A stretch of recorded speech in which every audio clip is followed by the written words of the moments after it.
സംസ്ഥാനത്ത് ഒരു മാസത്തിനിടെ 4 പേരടക്കം പേവിഷബാധയേറ്റ് ഇക്കൊല്ലം ആകെ മരണം 9. ഇടുക്കി ലൈവ് വാർത്തകൾ നിങ്ങൾക്കായി അവതരിപ്പിക്കുന്നത് capital car fancy opposite government tribal school Kattappana. 2025-ൽ 28 പേർ പേവിഷബാധ സ്ഥിരീകരിച്ചും 5 പേർ ലക്ഷണങ്ങളോടെയും മരിച്ചു. തെരുവുനായ നിയന്ത്രണം ശക്തമാക്കേണ്ടതിന്റെ ആവശ്യകതയാണ് കണക്കുകൾ സൂചിപ്പിക്കുന്നത്. ഇക്കൊല്ലം 116 പേർക്ക് അമീബിക് മസ്തിഷ്ക ജ്വരം ബാധിച്ചതിൽ 28 പേർ മരിച്ചു. മരണനിരക്ക് 24%. കഴിഞ്ഞ കൊല്ലം 201 പേർക്ക് ജ്വരം സ്ഥിരീകരിച്ചതിൽ 47 പേരാണ് മരിച്ചത്. ജപ്പാൻ ജ്വരം ബാധിച്ച് ഇക്കൊല്ലം 2 പേരും ഗുരുതരമായ മസ്തിഷ്ക ജ്വരം ബാധിച്ച് 8 പേരും മരിച്ചു. ചിക്കൻ ബോക്സ് ബാധിച്ച് 2025-ൽ 10 പേർ മരിച്ച സ്ഥാനത്ത് ഇക്കൊല്ലം ഇതുവരെ 7 പേർ മരിച്ചു. ഈ വർഷം പനി മൂലം മരിച്ച 18 പേർക്ക് എലിപ്പനി സ്ഥിരീകരിച്ചിട്ടുണ്ട്. 16 പേർക്ക് എലിപ്പനി ലക്ഷണങ്ങളും കണ്ടെത്തി. വൈറൽ പനിയും പടരുന്നുണ്ട്. കഴിഞ്ഞ 16-ന് 5958 പേരാണ് പനി ബാധിച്ച് ചികിത്സ തേടിയത്. 19-ന് പനിബാധിതരുടെ എണ്ണം 7263 ഉയർന്നു. 122 പേർക്ക് ഡെങ്കിപ്പനി സ്ഥിരീകരിച്ചു. മഴക്കാലപൂർവ്വ ശുചീകരണം നടക്കാത്തതിനാൽ കൊതുക്, ഈച്ച എന്നിവ പെരുകുന്നതും രോഗങ്ങൾ വ്യാപിക്കാൻ കാരണമാകുന്നുണ്ട്.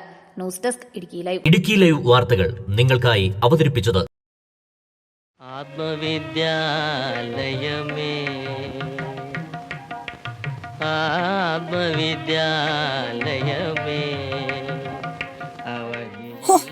ഇതിനകത്തിരുന്ന പുട്ട് പോലെ പുഴുങ്ങിയെടുക്കാലോ.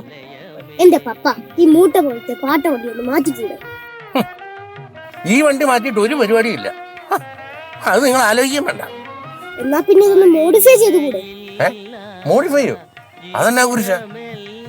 എക്സ്ട്രാ ഫിറ്റിംഗ്സ് ഒക്കെ നടത്തി അടിപൊളിയാക്കാം. കാറ് പിന്നെ വേറെ ലെവലാ. എന്നാ വണ്ടി നേരെ ക്യാപിറ്റൽ കാർ ഫാൻസിലോട്ട് വിട്ടോ. ജില്ലയിലെ ഏറ്റവും വലിയ car fancy showroom capital car fancy opposite government tribal school Kattappana. അത്യാധുനിക ടെക്നോളജിയിൽ wheel alignment and wheel balancing, വിദഗ്ധരായ ടെക്നീഷ്യൻസ്മാരുടെ സേവനം, ഏറ്റവും വിലക്കുറവിൽ Indian and imported tyres, music system, seat cover, power window, rexine, floor മാറ്റുകൾ തുടങ്ങി എല്ലാവിധ ആക്സസറീസുകളും. അങ്ങനെ ക്യാപിറ്റൽ കാർ ഫാൻസിയിലെത്തിയപ്പോ ഞങ്ങളും അടിപൊളിയായി. Capital car fancy opposite government tribal school Kattappana.